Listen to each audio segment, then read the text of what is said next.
Hey everyone, welcome to another Game of Thrones Tower of Babel breakdown. As always, I'm Julian Meush. I'm joined by Daniel D'Souza. Yo. And this is a bonus episode. This is the first time we've actually done this. This will be the third full season we've done? Third, yeah. Well, we started in the middle of season 3, I want to say, right? So we did 4, 5, and now 6. So full 3 seasons and half of season 3. And we've never done a bonus one we usually just do the 10 episodes and it's done. But we felt like this year was a good year to start with that, because there's so much more to talk about and predict for next season. Plus a lot of emails and tweets and stuff to discuss, recapping everything. Some of the main storylines from this season. There's some news already for next season, and then we can talk about our plans for the podcast for next year, and then we can kind of figure that out as we go through the year. But let's start with the feedback and questions like we normally do. And these ones are more predictions. I mean, some of them are than thoughts on last week's episode. But that's fine because we'll be doing more predictions later on anyway. And most of this episode is probably going to have us just throwing out predictions. That's kind of all we've got, yeah. Yeah. So, Dan, do you want to start with this email from Cody Hoffner? Sure. Yeah, Cody Hoffner says, I've been listening to the podcast since the beginning of the season and fan of your breakdowns. Just want to send you my thoughts on the Littlefinger stare during the King of the North scene. I believe the scene between Sansa and Littlefinger perfectly foreshadows the glare of unhappiness because he tells Sansa that everything he does is to further his goal of sitting on the Iron Throne. As everyone is chanting King of the North, Sansa realizes that Jon is now the next threat to Littlefinger's rise to the throne. I believe you will see Littlefinger direct his scheming towards Jon in the next season. Wonder if you guys agree. Cody. Cool. I felt like okay. Hasn't he already his scheming probably already involved Jon? Not it's not changing. Nothing's changed now. I think. Or do you think it has? Probably to a different degree. I find it interesting now to think about that he's going to be in Littlefinger's crosshairs. You know what I mean? Do you think that's the case? The next time. Well, I mean, it's tough because Cersei and the Iron Throne, Littlefinger and the North are now in revolt of the Iron Throne, so that's got to be a priority, right? Is it though? They seem like they have nothing that happened in the North was even mentioned by anyone else in the entire. Yeah, but now that Cersei's consolidated all her power, she has to bring the kingdom back together, right. And the North is the only North and the Vale, technically, I guess, are the only kingdoms in open revolt. Okay. That makes sense then. But I guess if that's the case, then why would Littlefinger need to take Jon out of the picture? How does that further his goal? Well, because he wants Sansa in power in Winterfell, not Jon. Okay. He's connected to his power line runs directly through Sansa. Right. So he wants her next to him on the Iron Throne, blah blah blah. Yeah. But if you remove through whatever machinations that Littlefinger would do to remove Jon from power, either killing him or sowing unrest, maybe, and mistrust, that only weakens Sansa's position later, It depends on what they're doing with the Iron Throne, because it would serve his purposes to have Jon remain King in the North or Warden of the North, and if Littlefinger were ever able to get to the Iron Throne with Sansa, they'd be fine with that, right? Mm-hmm. I don't know. But I can't see Jon trusting Littlefinger, and I can't see the North trusting Littlefinger. I think there's going to be discord up there first. Well, Sansa already told him not to trust Littlefinger, right? Yeah, but he's a snake. He'll weasel his way in there. Right. What is how snakes weasel, right? Yeah. What's the line that Sansa gives? It's that only a fool would trust Littlefinger. Yes, something like that. Yeah. Okay. All right. The next one. This is from Jericho. I guess there's no name, but the email had the name maybe in it, so there's no way to know for sure, but I think it's Jericho. Love the show. I just started listening to this season of Game of Thrones, but always loved the show, so much so that this isn't really so much a question as I just thought this is cool.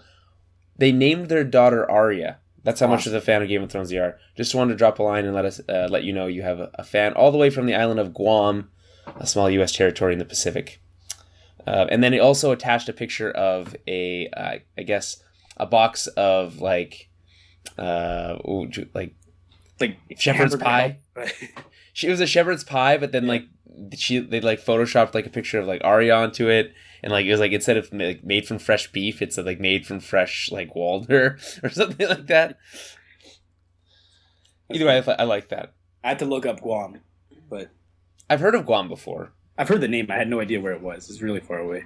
Is it cool? Thanks for listening. Where in the Pacific is it? It's like near Indonesia, like north of Australia and all that, Oceania area. Okay, where all those islands are. Yeah. Okay, and then we have an email from your sister. So I guess I'll send this email to communicate with you, even though I thought it was a perk of mine to be able to just text my own brother as I please. Is she not able to just do that? She does text me a lot, but I told her to send it in so we would talk about it. She always wants to be referenced. Right, and because I don't get your text messages, so how am I supposed to add them to the show notes? Yeah. Right? So I'm curious what your thoughts are on Danny's relationship with her dragons from here on. I feel like being locked up by their own mother and left for months seems like would really fuck up a mythical creature. Do you think they will trust her, or their relationship be hindered moving forward? I guess I could see it being a way for maybe Jon and Tyrion to move in and bond with those dragons. Also, don't forget Rob's point about the Rat King. It was a good point. Sending your regards, your middle sister. Okay, so where do you want to start? Start with the dragons, I guess. Yeah, sure. It's hard to say. I can see them being unfriendly towards. The other thing about dragons is they only take one rider, so it's not like Daenerys is ever going to ride the other two. She's only going to ride Drogon. So when they eventually need riders, Tyrion seemed to have a good relationship with them, so I can see that happening for sure. Is this something that is established as book knowledge, that they only take one rider? This is a thing? I'm not sure if they talk about it in the show or not. It's a minor detail, but if anybody would have, it would have been Tyrion. He always talks about dragons. Yeah, I don't think it's been mentioned in the show. Okay, well, that's the thing about dragons. They only allow one rider. Okay. And this is not just dragons in general. This is Game of Thrones dragons we're talking about, right? Yeah. Okay. Yeah. All right. And then Robbie, her fiance, had a good point about the Arya scene last week. Right. How she fed Walder Frey his own sons. And he referenced, actually, I can't remember what episode it is, but the episode where Bran is in the Night Fort and he's telling the story of the Rat King. Mm-hmm. That's in season 3, I think. Season 3, something like that. Like he's passing under the wall. So the Rat King was punished not for murder, not for regicide, but for breaking guest rights, which is what Walder Frey did, right? Yeah. Someone who had partaken of their bread and salt was killed under his roof. It's the worst crime imaginable in the face of the gods, right? Mm-hmm. So Walder Frey did that, and then Arya ended up feeding his sons to him, which is exactly what happened to the Rat King in that story. He ended up for the rest of his life having to feast on his own children and nothing else. It's just like a cool little reference. Yeah, that is good, especially because that scene so long ago, right? That years ago. So good catch. Then we also have an email from Tiny Digits. I think we've gotten emails from this person before. If that is your real name. I mean, it seems unlikely. And this one's asking about how Littlefinger is going to go down. I kind of like this theory. What up, guys? Also, side note, I can't help but notice after putting through these, putting together all the show notes and like going through all the emails and putting them in the notes or whatever, is how many emails start with "Hey guys." Mm-hmm. Almost, I would say, start with 95% of them start with "Hey," just "Hey guys," apostrophe. Yeah. I don't know. You could be more cordial. It'd be like, "Hello, gentlemen." You don't have to do that. I'm kidding. It's fine. It's just something I noticed today. What up, guys? So this is a different one. So what up? How do you feel about Varys ultimately being the downfall of Littlefinger? With all these anticipated matchups, Clegane Bowl, Dany Cersei, Dragons White Walkers, etc., I'm hoping to get a little bird battle. Name could use some work, but that's what y'all are here for. I think that's a battle that's been building since season 1. I'm hoping Varys sticks it to Peter good, or even better, if Peter dies because of, wait for it, misinformation. And I do like that last little twist. That would be an ironic demise for Littlefinger. Definitely, and they've always had sort of like a simmering rivalry, those two. I don't know. I just Littlefinger more than anybody else is the wild card. I don't think that he would lose to Varys. I think other way around. Unfortunately, really, you don't. Yeah. Well, yeah, probably. It was Varys who had to take off when the. I mean, who knows what the political landscape is going to be like when this actually happens? Right. I don't know. I can't think of a better name for the little bird battle. Well, The only thing I got earlier was like the Whisper War, War of the Whisperers, something like that. that's pretty good. That's not bad. I mean, I guess I'm not thinking up names for that kind of stuff is not my forte.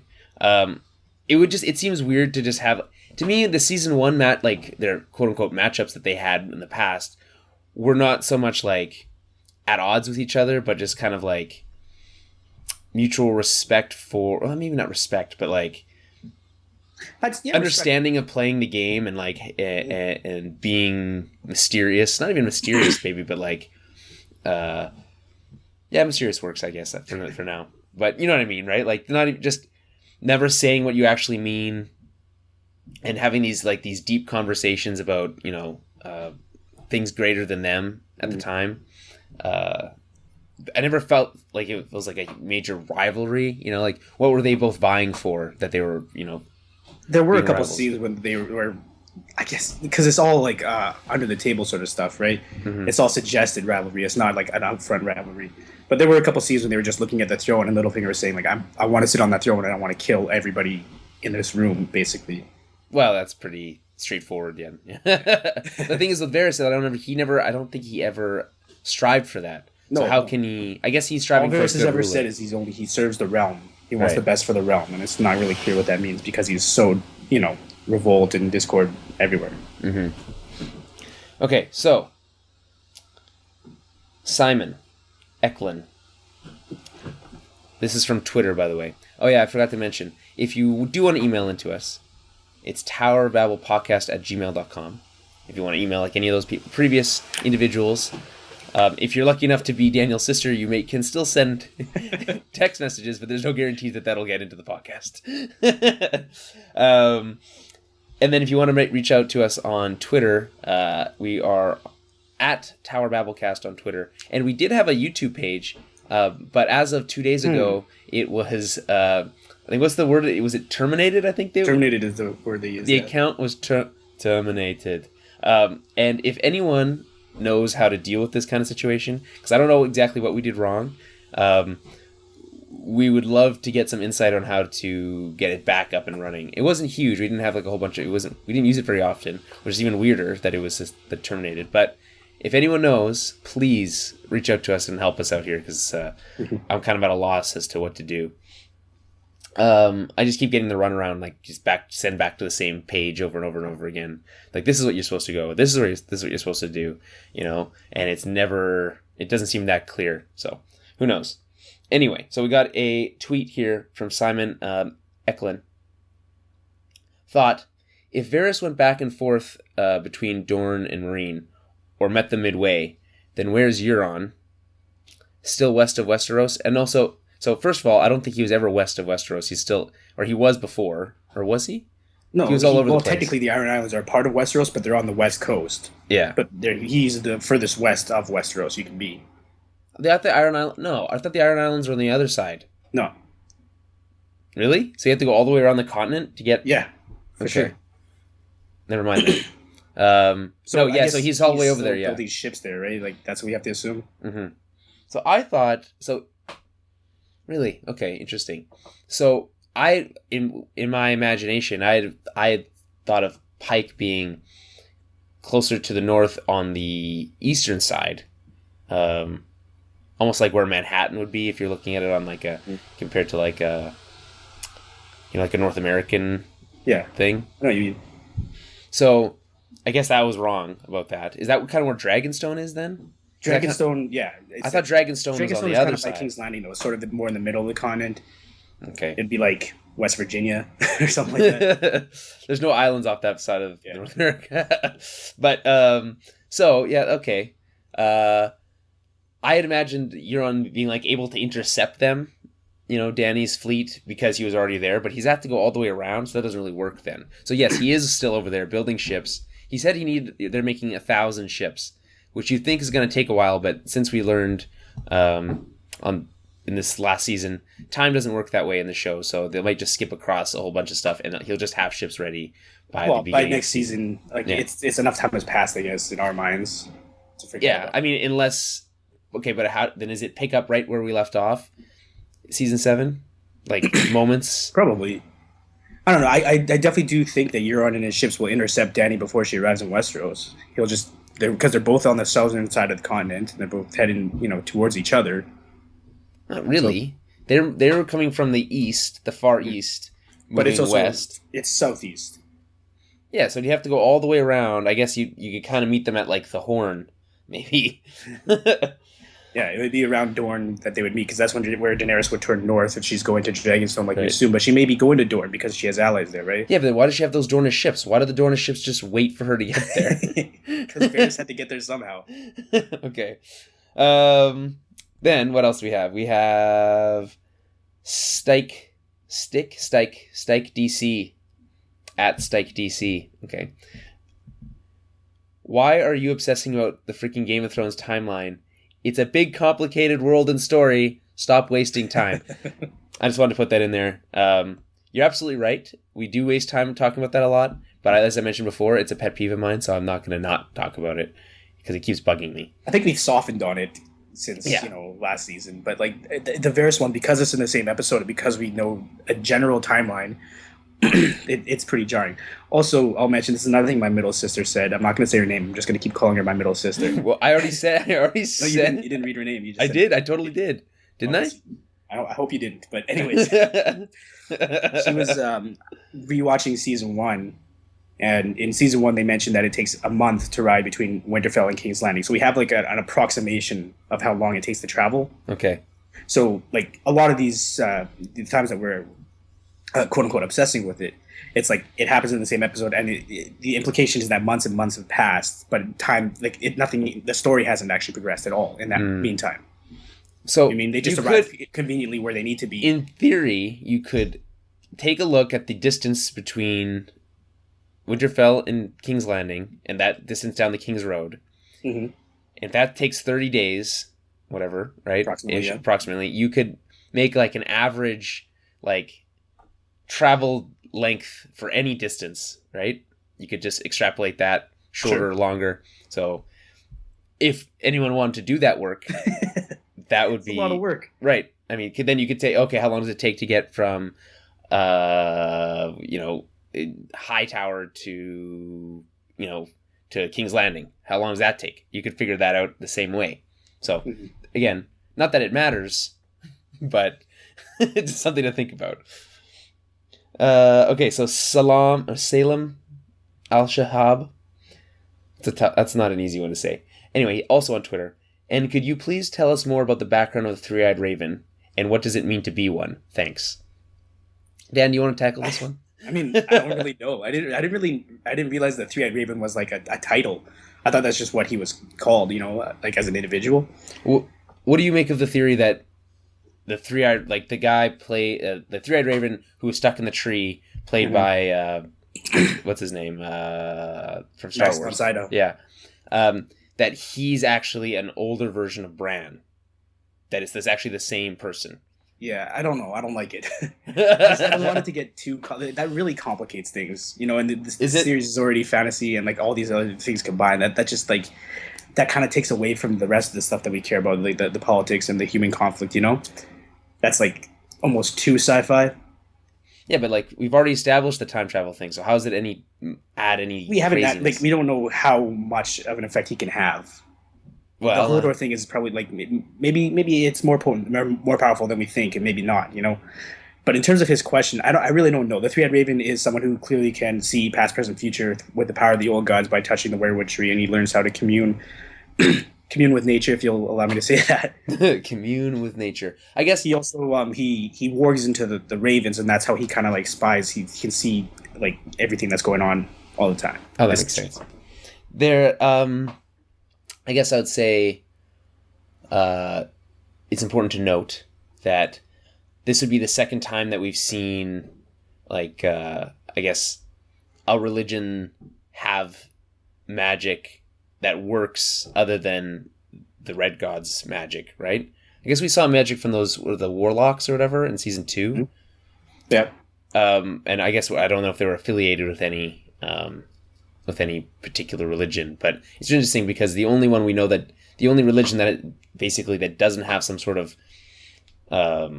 magical power seems to be the Seven, which is like the major religion in Westeros, right? I don't know. I think that's because that religion, like the rest of the continent, has been sort of bastardized and polluted. You know, the people who have power, be it with the old gods of Three-Eyed Raven or Melisandre with Rollo, like they're fervent believers. You know, they genuinely believe in their god and their power. You know. So is it the power of the gods is based on the power of belief? Yeah, something like that. That's always been one of those you read like stories or whatever about the gods, like, well, they only exist if you believe in them, and it's like their powers are only as strong as the amount of people that believe or how strongly people believe. Mm-hmm. So that's kind of a cool way to look at it. And also, just as a very general statement, I've always looked at Daenerys when she gives birth to the dragons as sort of like bringing magic back into the world that had lost it. Because before that happened, there was basically, other than the White Walkers, there was basically no supernatural crap going on. And then I think the series and the show is beginning progressively more supernatural after the advent of the dragons. Well, I mean, even season 2, the warlocks even said like that basically out loud, right? Like there was a line, I think they're talking about like how it's been awakened or whatever. Well, there you go. So, all right, and then last one. This one's from. I wonder if it's the same person. Salem Says News. Do you guys think that Bran will tell everyone that about RNL? And if he does, is there anyone who can confirm it? So did we touch on this last week? I think that who's alive. Yeah. The only person who's still alive is Howland Reed that can confirm it. I guess, and we'll talk about that in our predictions in a little bit. But you know what? Let's leave it for that. Let's go. Let's move on to let's just do a quick recap of the storylines of all their main characters through this season. And I didn't put them in any particular order. I just as they came to mind. So, and if we forgot anyone or left anyone out, and we're trying to keep it like just to the main characters. So I don't think we missed anyone. Let us know. So let's start with Arya, and this is probably do we want to rank them? That might be fun. Hey, all right, sure. Because or at least this one is going to be close to the bottom for or me. At least top 3 and like worst, like our least favorite and our top 3 maybe. I don't know. The same way we do our end of year stuff, where we picked 3 instead of, and then we have our honorable mention and a like least favorite as well. Yeah. Okay, so Arya started this season blind after the big shocker of the season 6 or 5 finale of her, killing. Who did she murder in the finale? Sir Meryn Trant. Right. So he murdered him, and then because she wasn't allowed to do that, and just to make the beginning of how complicated the rules of the House of Black and White get, so she went blind somehow. Not explained how that works, and then. And then she spent the first half of the season, maybe longer. How many episodes was she getting hit by a stick? Like the first 3 episodes, there was at least one scene of her being hit by sticks, blind. Then by the 4th episode, I think he gets her sight back. Then she keeps getting hit by sticks up until like 3/4 of the way, where she has her mission to go watch the play. I guess that's not quite 3/4 of the way, but she has that mission to go watch the play, and to murder that Lady Crane. That Lady Crane, right? Then she decides not to do that, and then the waif goes after her. There's that crazy Terminator chase through the streets of Braavos, culminating in the death of the waif, and which somehow is okay with, but Jack and Hagar is like totally cool with it. It's like it was his plan all along. Somehow. Yeah. The rules make no sense. And she decides she's going to go home. She says, in the season, in episode 8, she says, my name's Arya Stark, and I'm going home, basically. Drops the mic. I thought that would be the last we'd see of her, but no, turns out she pops up in the finale, murdering Walder Frey and feeding his children to him. Like the most badass way to badass is that what you want to go with? Pretty badass revenge. Yeah, I mean, it's good revenge. Yeah. It's just super like dark. It's psychotic, yeah. Okay, so I don't think I left anything out there. Did you get the part where she was blind and getting hit with a stick? I don't know if I mentioned that she was blind and got hit by a stick a lot, and it never really paid off, even though it's supposed to. She killed the waif in the dark. I guess that's the idea, is that she was, was that worth it though? Blind fighting.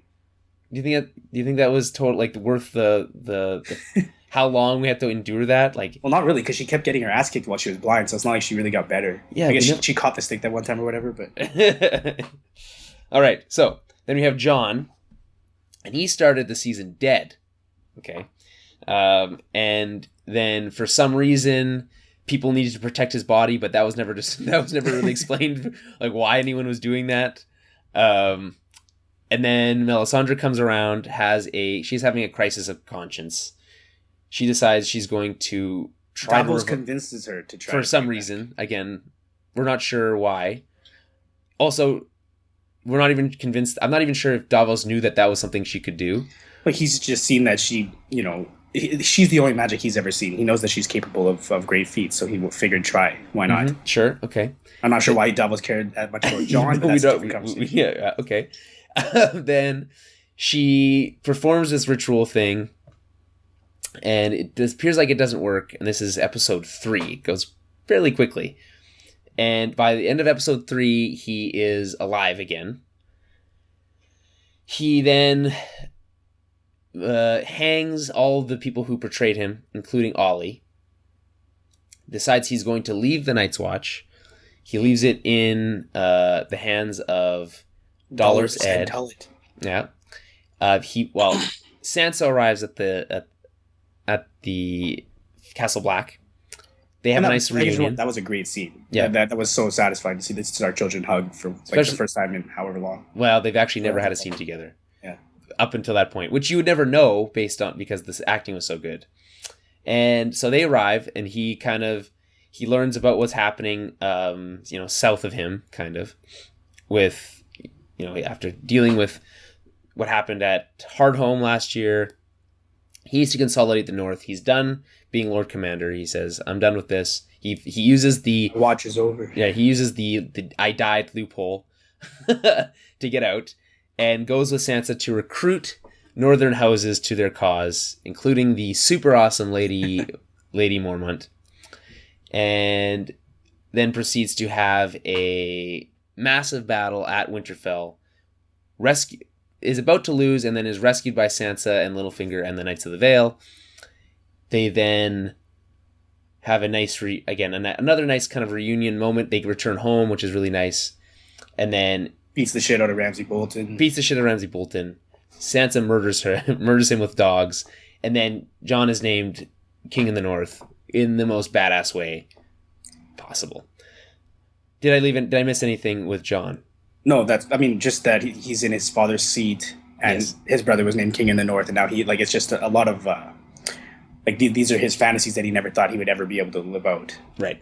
It's just a lot for him as a character. And this is all off the top of my head, by the way. I didn't write any of these down. So we have now Cersei, who started the season, ended last season in quite a state, you could say, after doing her walk of shame, right? So now this season starts, her hair is shorter, and she's kind of stuck in the Red Keep with the Mountain as her bodyguard. This one's going to be more hard. What does she really do most of the season? It's all about the political struggle between her and the High Sparrow, really. Right. Okay. But what does she actually do? So at the beginning, she's confined. She's trying to get Tommen back on her side, but the High Sparrow has kind of usurped her role, and Tommen is listening to the High Sparrow now instead. Mm-hmm. So Cersei ends up turning to the Tyrells, I believe, to try to get them to put their differences aside and face the common enemy together. Is that Cersei that convinces them to do that? She tries to. They don't want to at first, and eventually they do. Jaime and Mace Tyrell ride to free Marjorie, actually, from having a walk of shame. And Jaime has that sweet, ride up the stairs on the back of his horse, mm-hmm. which is fucking so badass. And that doesn't work out. Then she finds out that trial by combat has been abolished. It's all very it seems like everything happens very quickly with Cersei. There's not that much. We actually don't spend that much time with her, but a lot actually happens. They have a nice scene. Her and Jaime have a nice scene where Jaime has to go to the Riverlands, and then while he's gone, all shit hits the fan. We find out that trial by combat's been abolished, so her plan to escape her trial doesn't look like it's quite going to pan out. So we have this other thing in the back pocket that we don't know. Turns out it's this massive stockpile of wildfire. She blows up everybody at the Sept in a really, really cool way. We talked about it last week, obviously. Beautiful music. Then she becomes the queen. The first queen of Westeros. Right. I don't know how that works. Like, is that actually how that would play out? If all her kids died, she'd just become queen? Well, I think the idea is that she was queen regent. Yeah. Because Tommen still wasn't of age, or maybe he was. I don't know. He was close. But he was married. Tommen also killed himself. We should mention that. But, right. That is important to note. And yeah, so that line is wiped out. The Baratheon line is entirely wiped out, even though Tommen technically wasn't Baratheon. As far as anyone was concerned, he was. I don't know who else would inherit the throne. Yeah. Right? Like, you have to have a king's moot. Okay, so now end of the season, Cersei's on the throne. Very, clad in black. Dour. Just gonna wreck shit. Right. Boss bitch, as your middle sister would say. No, that's my youngest sister. Oh, right, sorry. Different sisters. I have too many sisters. Okay, so next we have Sansa. So Sansa starts the season on the run, seemingly surviving the jump off the wall of Winterfell unscathed. Because the snow cushioned her fall. Well, we have to assume. We have no idea, but we have to guess that's what happened, right? Literally not even a twisted ankle. And so they're on the run from the Bolton's dogs, Ramsay's dogs specifically, probably. They hide in a river. They make it all the way to like a tree, and then they think everything's a tree. Yeah, and then they think everything's lost, and then Brienne and Pod save them in a pretty badass way as well. Mm-hmm. And then they go to Winterfell. We had talked about the reunion with Jon. Sansa then... That's Castle Black. Yeah, and it's basically... And then after that point, it's just the same story as Jon. They go recruiting. She has a couple scenes with Littlefinger specifically, and not telling Jon. Again, we don't know why. We don't want to harp on that. We already talked about that enough. She really should have told Jon. There's not really any good reason not to. And then by the end of the season, she's kind of backing Jon as the Lord Stark of Winterfell, even though he's not technically a Stark. Even though Jon wanted her to be like the Stark of Winterfell. And now we have some sort of dynamic between her and Littlefinger that's going to resolve in the next season. Let's see. Now, Sam, not much to talk about. He was on the road most of the season. He had a dinner date with his parents. Didn't go so well. Didn't go so well. He leaves with the family sword. Heartsbane, I think it's called. Heartsbane? Oh, that's a cool name. And heads to Old Town. And when he arrives, he gets to the library, and that's all that we see. But he's begun his training as a maester, and first time we've seen Old Town. I don't know. Yeah, you're right. That's about it. Yeah.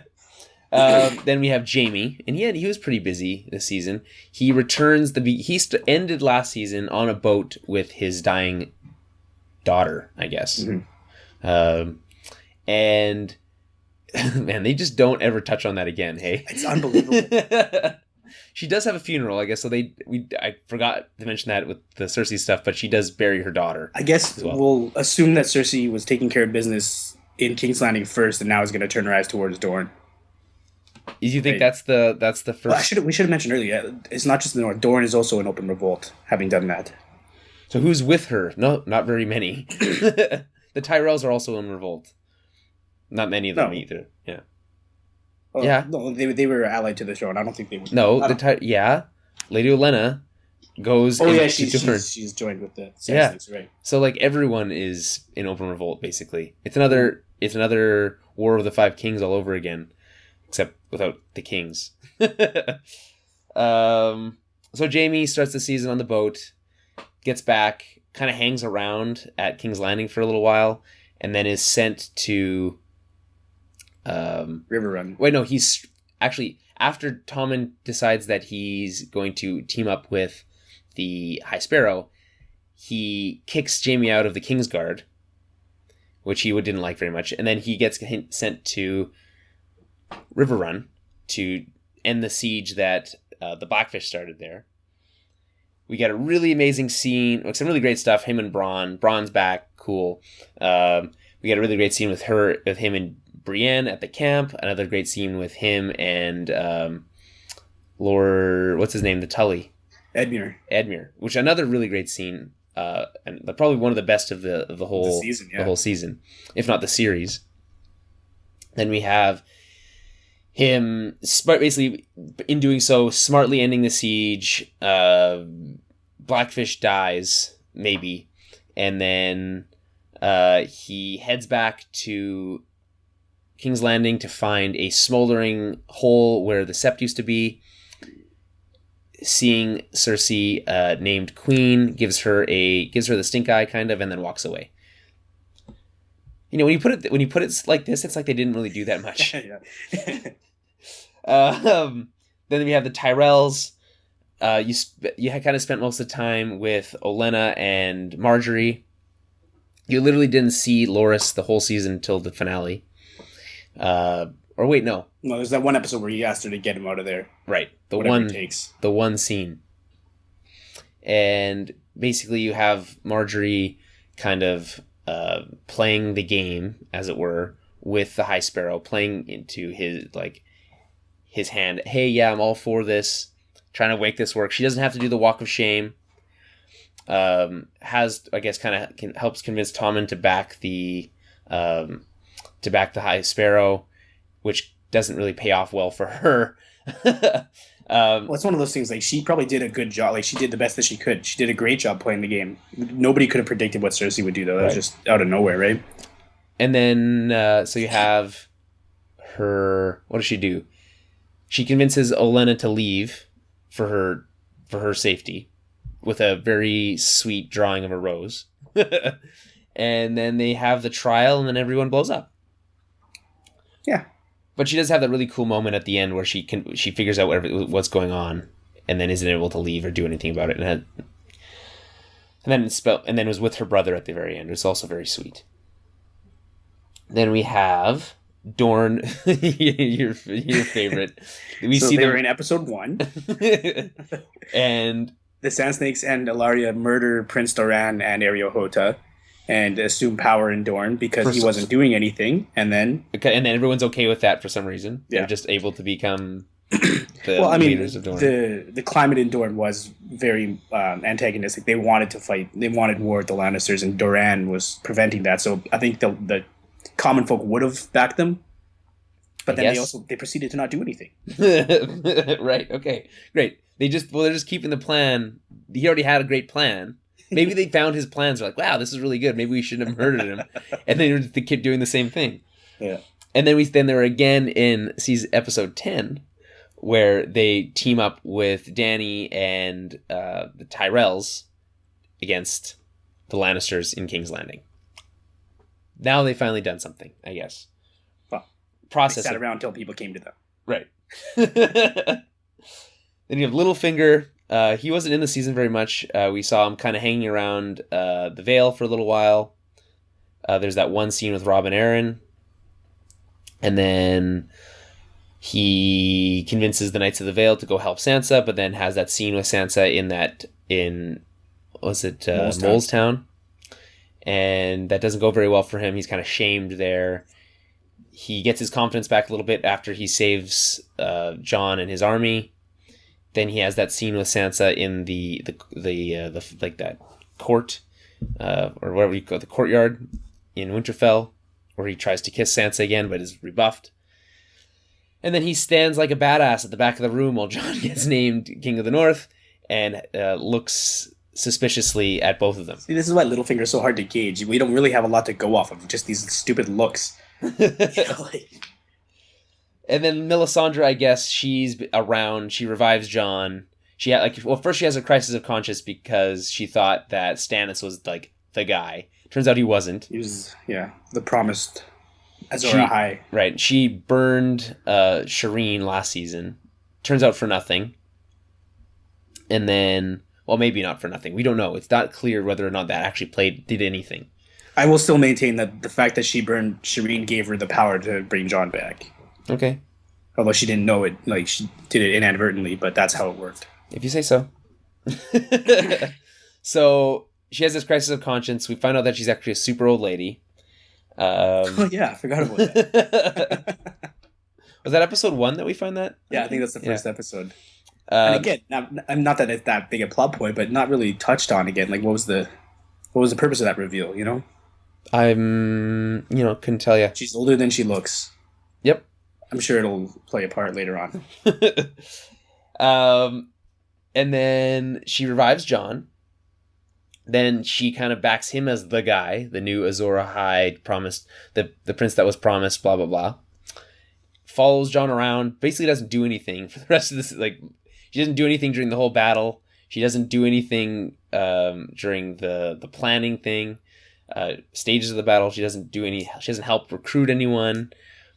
Then after the battle, Davos gives her a dirty look, and then Davos confronts her with Jon there, tells him about burning Shireen. She owns up to it, and then he casts her out, like Odin does to Thor in the first Thor movie,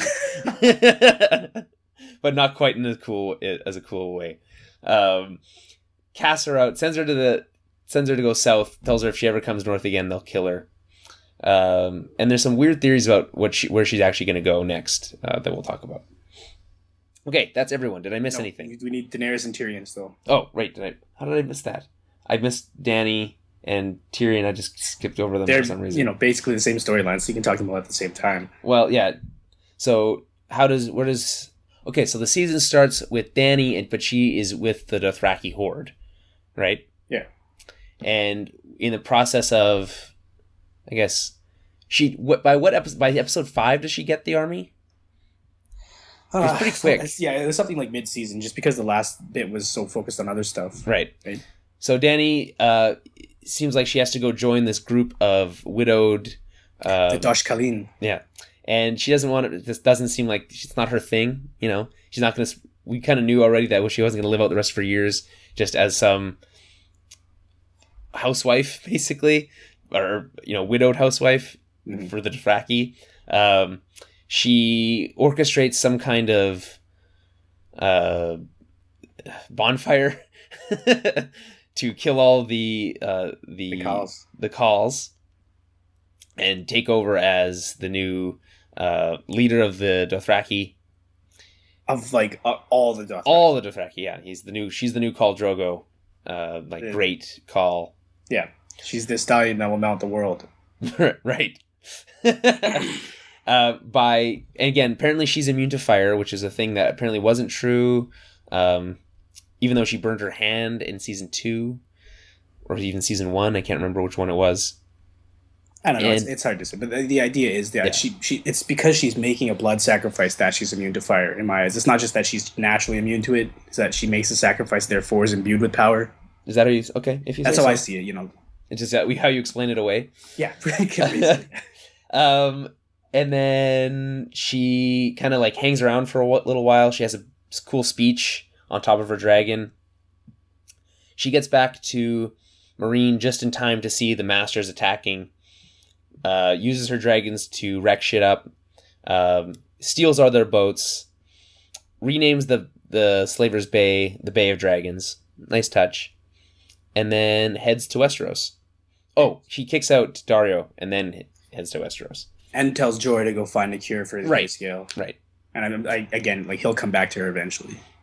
We hope so. Without an arm, maybe. Who knows? Hopefully with a new shirt. He's been wearing that shirt for a long time. And then, Tyrion, same idea. He's spending most of his time in Marine. But he sort of rules Marine in her absence. Right. So he's in Marine.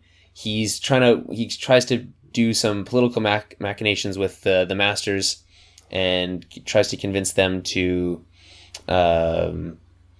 to like broker peace. He has that great line about how you make peace with your enemies, not with your friends. It turns out it doesn't work out very well. Grey Worm and what's her name, Masende, aren't a big fans of his idea. Turns out they were right. They had a whole bunch. They had like his. Tyrion wasn't very busy this season, and he didn't get very much good stuff to work with, unfortunately. But then Varys goes on his special secret mission, and then it turns out it looks like he's gonna get in the doghouse with Dany. That's what everyone thought was gonna happen, but turns out no. He was able to convince her that it was all part of the plan, or that what he did was the right thing. She believes him. He's named her Hand of the Queen, and then is on the boat with Dany as they head over to Westeros. Did I miss anything? I think that's good enough. I mean, we all watched the same season. Right. Cool. So we're all on the same page. Let's talk about some news for season 7, okay? And then we'll get into our predictions.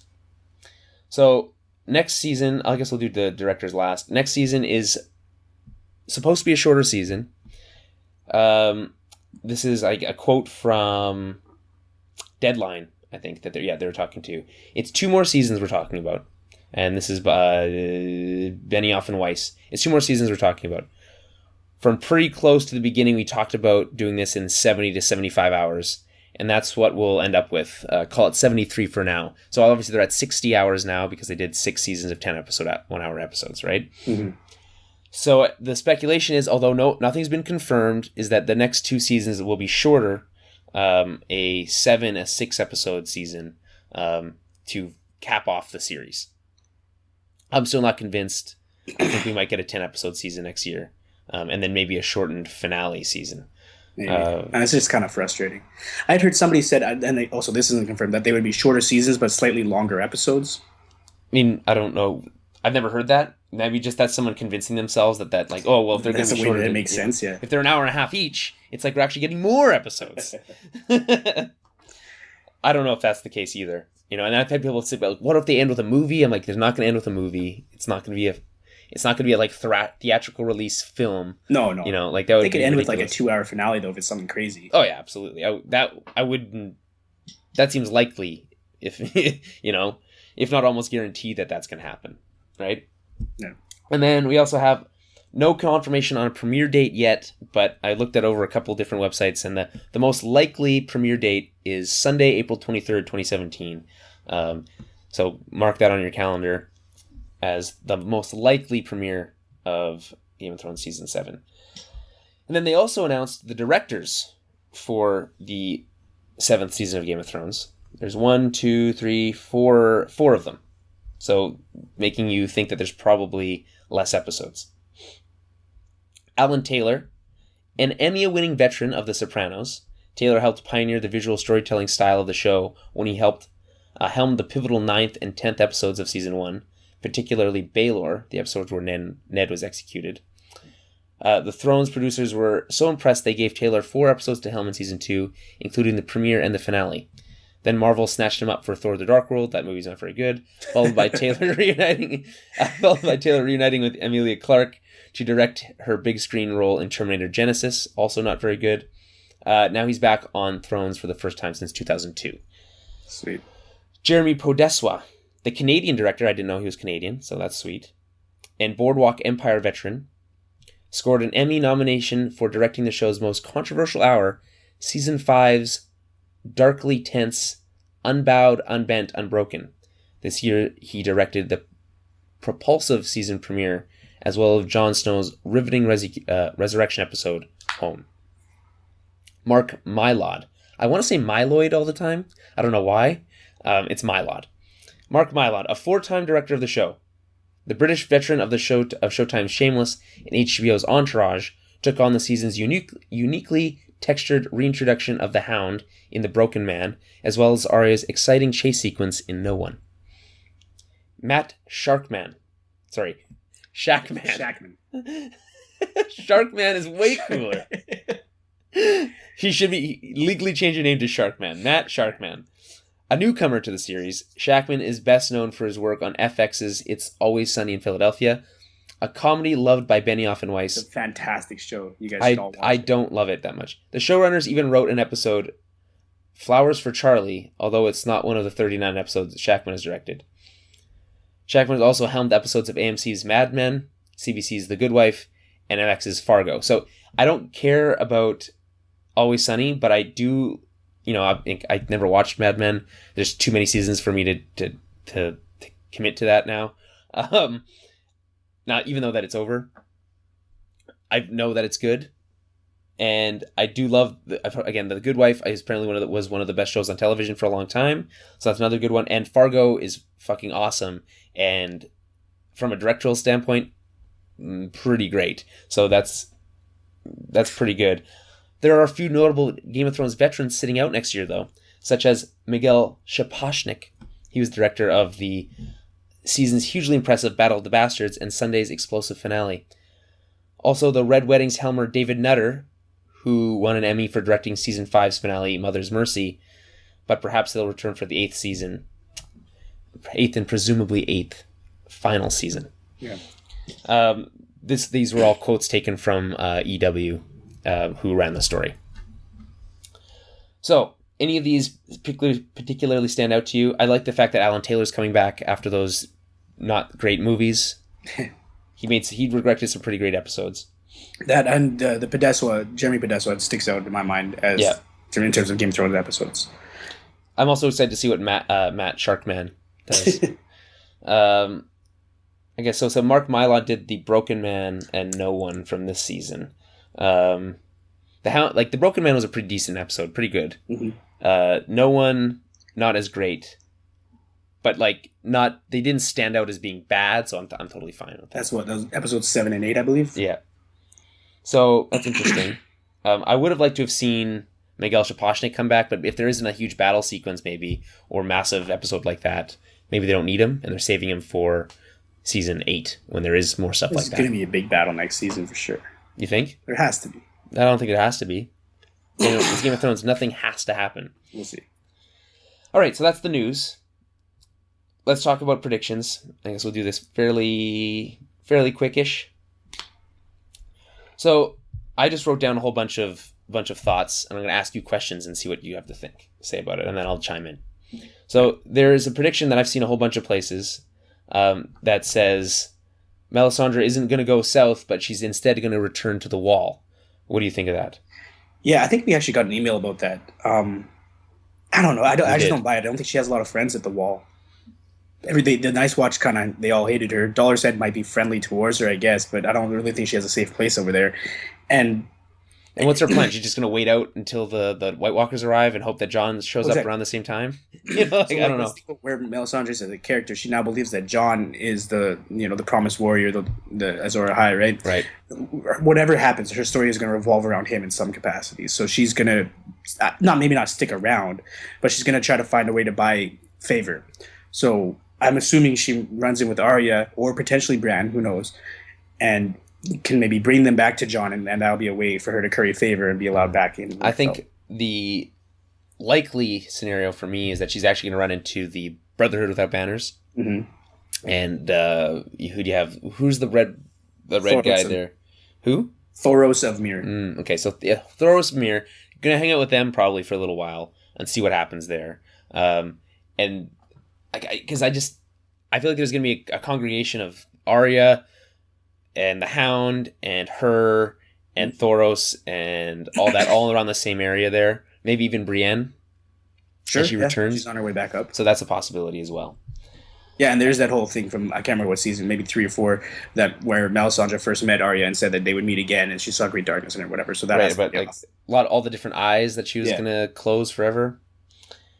And then we have a tweet here from Mackenzie Allen, friend of the show. Max. Yeah. Half-baked theory. The Hound will rescue Septa Unella from the mountain, thereby being a, quote, champion of the faith. Yeah, I don't see this one playing out. He said it's half-baked, so... I don't know. I think Unella's definitely doomed. I still would love to see the Hound and the Mountain face off. I think that has to happen. I think you're never going to see Unella again. That's my prediction. It's going to be hinted at what happened. She was probably raped and murdered by the Hound, or the Mountain. And that's probably all if we never hear her name again, that's probably that's the most likely of all predictions. Something bad's gonna happen to the Mountain at some point. He's not gonna just live forever, even as a zombie. Okay, so we also have Jaime kills Cersei. What do you think of that as also a fairly common prediction that I've seen a lot. I like that it's the whole prophecy of her that her brother would kill her, and she always thought it was Tyrion, and she tortured him, and then it turns out it's going to be Jaime. That's kind of a theme of this series, is that these prophecies are like they're always fulfilled, but in this like kind of roundabout, unpredictable way. Mm-hmm. I think this is very likely. Maybe not a direct like he's going to actually like murder her with like a sword or a knife or something. It's more maybe like an indirect like lever, like I don't have to kill you, but I don't have to save you, kind of Batman Beyond method, or no, sorry, Batman Begins method of murder, which is a loophole in the rules of murder. I don't know how that works in the eyes of like our modern law like system. I don't have to kill you. I don't have to kill you, but I don't have to save you. Thing. If you choose not to save someone, is that the same as murdering someone? I don't know. That's neither here nor there. That's a deep, question. We don't need to answer at this point. Okay. So you think that he's likely gonna? Oh, I think he's clearly done with Cersei. I think he, realizes. But that's not clear. It's not clear. That is not clear at all. Sorry. I should say clearly he's like on that road. Progressively he's opening his eyes to what kind of a monster she is. So I think that road leads to him either killing her or just turning his back and walking away, washing his hands clean of her. Where's Arya go next? So we got this is also a common prophecy that she's going to go to Winterfell next. That she's probably heard about Jon and Sansa having reclaimed Winterfell. Well, if she hasn't, she soon will. Right. So that's the most that's what we would want, but at the same time, I don't see that playing out that way. I think she's going to go keep murdering people instead. No, she has to meet Jon again at some point. No, they were the closest. You think? Yeah. Maybe. I don't know. That might be too. There's just wish fulfillment. That's too much of the good guys winning, which is also another theme of this season that people have been harping on. Is that the good guys are winning all their battles, but it's one of those things that's the show. The show can't just, of course, and we've talked this forever. The show just can't keep subverting these story beats. The show's not going to end. It's not at this. I mean, it's going to be a bittersweet ending, I think is the best way to put it. The good guys are going to win, but there's going to be a high cost, right? And it's too many good guys are winning. That's not what the show's about. At some point, when you get towards the end game, the main characters are going to start to succeed, and that's just kind of how that works out. And if you got into the show expecting all your favorite characters to die, and if they didn't, that's going to bother you. Yeah, I think you got into it for the wrong reason. Yeah. So where else? Okay, so where does Arya go next? Do you think she's going to go to Winterfell? I think she's going to go murder people. She did say that she was going home, and where else is she going to go? The only reason she wouldn't go there is if she has other names that she can easily take off her list. Mm-hmm. Do you think the Hound's still on her list? I think she doesn't know he's still alive, so she's not going to go looking for him. Right. But if she runs into him with the Brotherhood, that would be interesting. Mm-hmm. That would make for good TV, I think. Okay. Does Bran accidentally bring the wall down? Inadvertently, yeah. I think him passing through the wall will release or take down the wards that are set up to protect it and allow the Night King to break through. Follow-up question. Do you think he should know that by doing that he was going to bring the wall down? I don't know. He has the power of the Three-Eyed Raven, so he can kind of see everything, right? Right. He can see with the wall being built. He has that information at his fingertips, essentially. Also, he seems like he was able to see the future, not just the past in that vision that he had. So he might be able to know that would happen, but I don't know how the rules of time travel work. If he knew that was going to happen, would he be able to not do that, or does that have to happen? Yeah, it's one of those conundrums. Was it closed? What are the paradoxical loops? Yeah. I think that's a. Well, I think either way. I know I said this a lot at the beginning of the season, and I was wrong, but I really like the wall's coming down next season. He I said it that about last this season. season. I Yeah. was like maybe a little early on that, but it has to come down. Like that's the big. You're not the only one who said that. Yeah, I heard people harping that for a while. I guess like it has to, because like that's how the story has to play out. Because if the White Walkers are stuck on that side of the wall, then no story happens, right? And I talked about that, like if Bran just died and nothing, and he got, or he just stayed over there, and nothing happened, he'd just be okay to stay there, and then there would never be a problem, and like maybe eventually you just have like this massive army on the other side of the wall that can't go anywhere or do anything, and you can look at them from the wall and be like, huh, yep, those are definitely White Walkers, and then you wouldn't be able to do anything about it. But that's not how the story is going to play out. The wall is going to come down, and it's probably going to look really cool when it happens. Unite all of Westeros, as one big continent. Defeat the White Walkers, and then it'd probably be a lot warmer in the north. That's my prediction. You're going to get a really nice summer. That's how you end the long winter, the long night. Yeah. What's Sam got cooking in Old Town? That's literally exactly what I wrote. What's Sam got cooking I think in Old Town? This was fairly straightforward. He's just training to become a maester. It'll be interesting, like once they do, because they mentioned that they were not getting a lot of news from the north. But whenever that news does come, it'll be interesting to see how he reacts to it. Mm-hmm. But for now, he's just got to read up, study, forge his chain. Do you think he's learning specifically about how to take down the White Walkers, trying to find some hints into those specific things? Well, that's what John had him looking for right at Castle Black. And there just weren't enough books there. So that's probably, his main goal. Although he is forging a chain, so he's going to have to do all his other stuff as well. Okay. What kind of crazy twist could there be in this story? There's going to be new characters in Old Town. Right. Are they all going to be just... They mentioned the Grand Maester, or sorry, the Archmaester. Archbishop Maester. Yeah.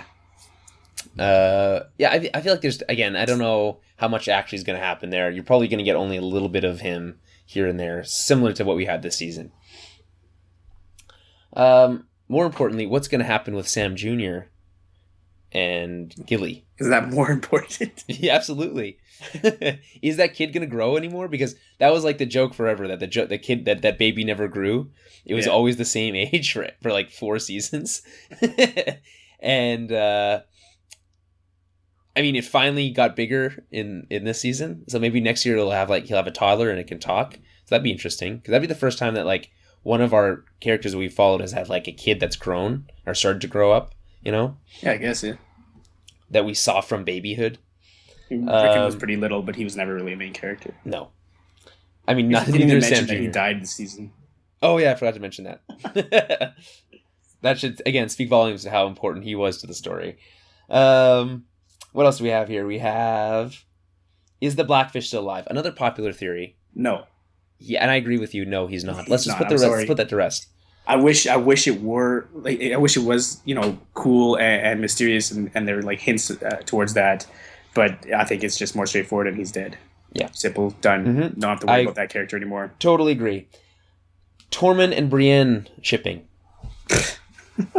How's that? Do you think that's going to play out anymore? She doesn't really seem that interested in him. Yeah, but hey man, that's how those always start, right? I guess, yeah. Beauty and the Beast, although. Mm-hmm. Although they called her Brienne the Beauty. Oh yeah, which one's which? Okay. Does Dany make it to Westeros with that entire army unscathed? Okay. No. No, that's it. Okay, moving on. Next question. No, again, we talked about it earlier. I think Euron's going to intercept her for sure. And just like, is that for sure, or maybe he does? Does he maybe? It would be kind of weird, like if he was going to team up with Cersei and goes all the way to King's Landing, he has to go past them. I don't think it's a big ocean, though. Euron's plans to team up with anybody, like he's just gonna, Well, yeah, it was his plan was take what he wants. His plan was to team up with Dany. His plan was yes, but it was never like he was going to seduce her or he was going to, I don't think his plan was ever to be her equal. Yeah, right. That makes sense. And just in terms of Euron, they haven't really, we don't really know him too well, but I think there's much more to his character than that. Like, he's not just simply going to seduce her or overpower her. There's more to it. Yeah, so is there actually? Because we don't actually. There is. Otherwise, why you're reading into his character just so he barely does anything and then dies next season right away? Because in theory, Danny could use her dragons and do the exact same thing to his fleet, and what's to stop her? Very little, I think. That's what I'm saying. I think there's something more to him than this, and it's going to be harder. Like he's going to bind one of the dragons to his will somehow, or some magic, some crap like that. I don't know. Okay, well that'd be cool. I know there's something to do with horns in the book, but we're not. I don't want to get into that. That won't be. Yeah, that doesn't go. No. Yeah, I guess you don't introduce Euron just for him to die. You're right. So that would be. I don't know. It's hard to say. I think it's almost. It seems too fast, like we said, for him to just have all these ships all of a sudden to just catch up to her. But anything in the show seems possible now. Is it likely that he's going to team up with Cersei? I think they're going to join forces there for somehow. That's another popular theory as well. Again, I just see him as more of like a wild, like his own party. He's not going to team up with anybody. Mm-hmm. He's just going to kind of screw around and be a wrench in everyone's plans because at this point nobody really knows much about him. Right. Does Jorah find a cure for his grayscale? Who cares, right? Okay, moving on. No, I don't know. I can't see them setting him off like that without having him come back in some form later on. Right. Khaleesi. Maybe he's found some sort of healer, but it's already taken over like half his face or something cool like that. But something cool like that, right? Yeah. He'd be like Two-Face. Mm-hmm. That'd be cool. That would be cool. You're right. Does Jon marry anyone, and if so, whom? Why is who even a word if you can't even say it? I guess the most popular theory that people have been talking about forever is that when Dany arrives in Westeros, she needs a political marriage, and because Jon is king in the North, that's just boom, boom, ice and fire, right? Right, but also incestuous. Technically, yes, but technically. Targaryens, that's their bread and butter, right? Is their bread and butter? Yeah, did they not marry outside the always married brother to sister, and to keep the bloodline pure. You don't want any of those mudbloods. Yeah, so. I can definitely see that happening. I don't think Jon really would care about a marriage. It would have to be purely for political reasons. Well, you don't think he's capable of falling in love? Oh, maybe. Yeah, come on. No, he's undead. No, he's resurrected. That's not the same. Whatever. No, see, the difference is his uncle Benjen's undead. Yes, and he's resurrected. So, yeah, that seems like the most likely scenario. Then other popular theories that he marries Sansa for some reason. I don't like that. But I don't like that one. It just feels gross. that one is more incestuous to me. That one feels even though it's technically less, right? Because he's only half sister. Well, it's technically the same. No, because he would be Daenerys' nephew, and he would be Sansa's cousin. Well, well, second cousin. No. Yeah. Lyanna is Jon's mother. Oh, right. Yeah. Either way, it's about the same. It's both either way, but it's more gross with Sansa because they grew up together. I don't know. Some people want him to marry little Lady Mormont. Yeah, that'd be cool. I'm for that one. Even though that's not going to happen. She doesn't bring anything to the table. Like her house clearly is. And also, small. She's super young. Yeah. She's only 10 years old, so that's also weird. Well, that happened all the time. They wouldn't consummate the marriage. Here's a question: is there a marriage that Jon? Is there someone that Jon could marry that wouldn't be super weird? No. No characters come to mind, anyways. There's no main female characters that aren't directly related to him. that would be a possibility. Does Jon learn about his mom? That's tough. I don't know. Hard to say because the only one that, like we mentioned earlier, the only people that could reveal that information are Bran and Howland Reed. So, do you think if not this season, for sure season 8, or does he never find out? Is that maybe one of those tragic? Tragic, eh? Yeah. No, I think he has to find out because it has to do with his larger destiny in the world, and if any of this stuff with Daenerys were to happen, well, that'd be so weird if they married and they never knew. Right? Yeah. I don't know. What if they marry and then find out later that they're related? That could be some drama there too. Yeah. Although I doubt it would change much for them. No, probably not.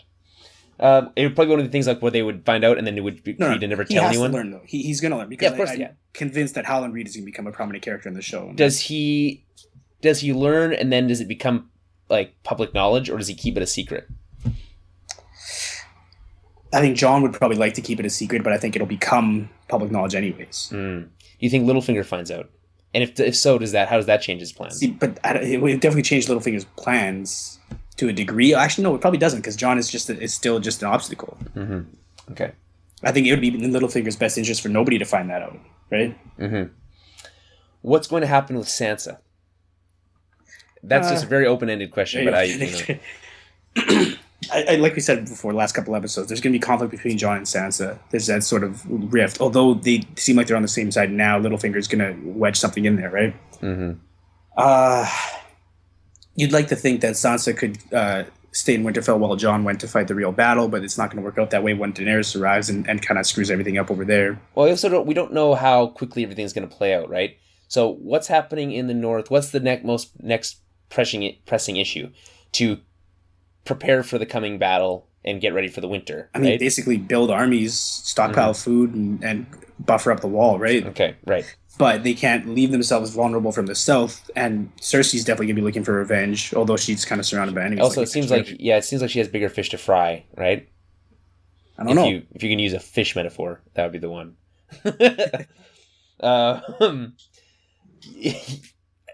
I guess we talked about what the priority is. So what's Sansa's role in that would be probably like maintaining power at Winterfell. We maybe not see maybe we won't see very much of her next season. That's a possibility. I think it's likely that Sansa would have another political marriage.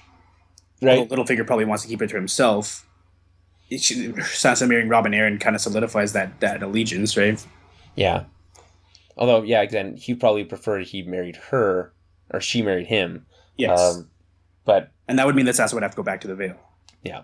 And that's probably not going to happen either. She's probably going to try to stick with Jon for as closely as possible, if I had to imagine. It would be nice, though, eventually, if Sansa doesn't get to be the Lady of Winterfell, if eventually, once these things are settled, she could be the Lady of Riverrun, that'd be nice. Yeah, like her mother's seat, but then Baelish doesn't get to touch her. Yeah. Yeah. What's going? Well, I guess technically Edmure's still alive, and he's probably gonna have a bigger role. I forgot to bring him up, but what's his role next? Because he's a prisoner. Well, not anymore. They mentioned in the episode after that he was taken to I would assume Castle Rock to reach his imprisonment. Yeah, that's not what happened. Absolutely, that's not the exact line from Walder Frey in the finale is Edmure's back in the cells where he belongs or something. I might have a couple words out of place. Okay. So basically he went back on what Jaime promised Edmure, and he's not happy. That's why part of the reason Jaime wasn't happy about the whole arrangement. And now that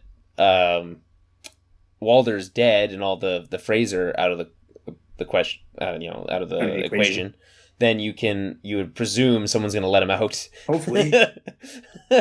Maybe Arya, I don't know, who knows. And then he'll probably return to Riverrun. Well, yeah, I guess because that Riverrun was being held by the Freys, and now they have lost all their power, but there's still an army there. Yeah, his army. No, they were kicked out. They were exiled. But the Tullys are still around. None of them are dead. They're still around. Yeah, he would have to raise his banners and retake the castle. Yeah. I mean, I feel like maybe if he doesn't do that, he's still going to play a role in some way. What's Littlefinger plotting? We've been touching on this whole time. There's no way to know. It's impossible. And my last one was, will Euron still be building ships? Which we kind of touched on already. I'm assuming he's going to be sailing those ships, but probably even episode 1 of next season. To move things along, especially if give me one episode of him still building. Seasons. I just want one episode of him still building ships, and then the next episode you can be like, okay, another time, But why do you cut back to there has to be a reason to go to him, not just to. So you can kind of get an idea of what he's plotting, what he's planning. He's talking with some kind of council, whatever. So it builds tension, right? Surprise versus what's the classic? The surprise versus tension. Sure. No. What you're trying to say? Tension's not the right word. And what's basically this about a bomb under the table. If you know there's a bomb under the table and a clock ticking down, that builds tension and suspense. Suspense versus surprise, right? But if you don't know there's a bomb under the table, and it just explodes, that's a surprise. There's no payoff there. There's no suspense because you didn't know, right? Gotcha. So if Euron just appeared somewhere, there's no suspense. It's just a surprise, right? More or less. That's Which kind of work what out he well. did when he appeared this season. Yeah, well, so it'd just be classic Euron. All right, I think that does it. So that is 11 podcasts for the 6th season of Game of Thrones. Next season we'll probably have less than 10 episodes, so we'll probably have less than 11 podcasts to do it. I am looking into how to defer some of the costs of this, so we're looking to maybe a Kickstarter or whatever, make a little bit of defer some of the costs, get some better equipment for next season. So keep an eye on our Twitter for that, at Tower Babblecast, and our Facebook, same thing, at facebook.com/Tower Babblecast. We're looking at different ideas. It's gonna maintain basically the same format, I think, but then also again, just explore different ideas. So if anyone has any suggestions or anything they'd like to see us do, feel free to let us know. Other than that, I wanted to thank all of the listeners for tuning in over this season of Game of Thrones. We had a lot of new listeners this season, a big bump, and I really appreciate everyone who's enjoyed it. Even if you haven't, I appreciate your feedback, the ones who have given it. And if you have any thoughts or any of that kind of stuff, send us in to our email, towerbabblepodcast@gmail.com. Dan, I'm sure you'd like to offer those same thanks. Yeah, no, I've been really enjoying all the interaction with everybody this season, back and forth emails, Twitter, all that kind of stuff. It's been a blast. Yeah, it's much more fulfilling that way. Especially being able to have the conversations with the fans. And yeah, I think that kind of does it. Oh yeah, I guess I would say if you have enjoyed all of our Game of Thrones podcast stuff that we've done for the last 11 weeks, we do another podcast with another friend. So me and Dan do a podcast with another friend, the Tower Babble podcast. It's on our website, of course, towerbabblepodcast.com. It's on iTunes, it's on Stitcher, it's on all those big podcast networks. You can find it. So if you're only subscribed to the Game of Thrones stuff, I would highly recommend to go head over to iTunes and subscribe to our other feed, the Tower Babble podcast feed, which would mean you'd still get the Game of Thrones ones. They come to that feed as well, but you'd also get some more Tower Babble stuff all year round. And we talk about movies, and I'm hoping to go to TIFF this year, so we don't, that's not solidified yet, but if so, there'd be a lot of coverage of that, and whatnot, and just a lot of anything we're interested in, really. It's movies, games, TV, comics, all that. But same idea. It's a lot of genre coverage, right? So we're not talking about The Good Wife, even though it's apparently a good show. We're not talking about any just random popular show. It's usually genre-based, similar stuff to this stuff.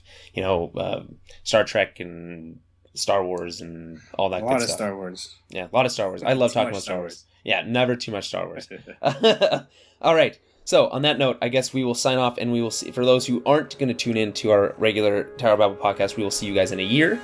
And for those of you who are going to join us at our regular podcast, looking forward to seeing you soon. We should have another podcast up next week. So yeah. I guess I should say, goodbye. I guess there's a. All right. We'll see you guys in a year.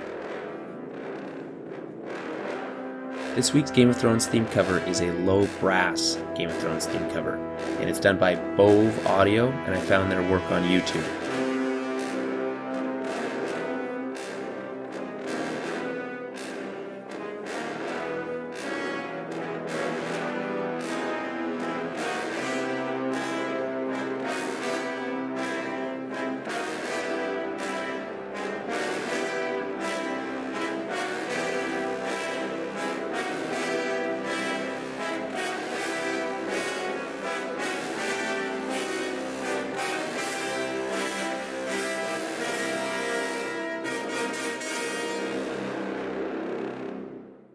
Hey guys, and welcome to another Game of Thrones Tower Babble breakdown. As always, I'm Julian. Oh my god, my voice just decided to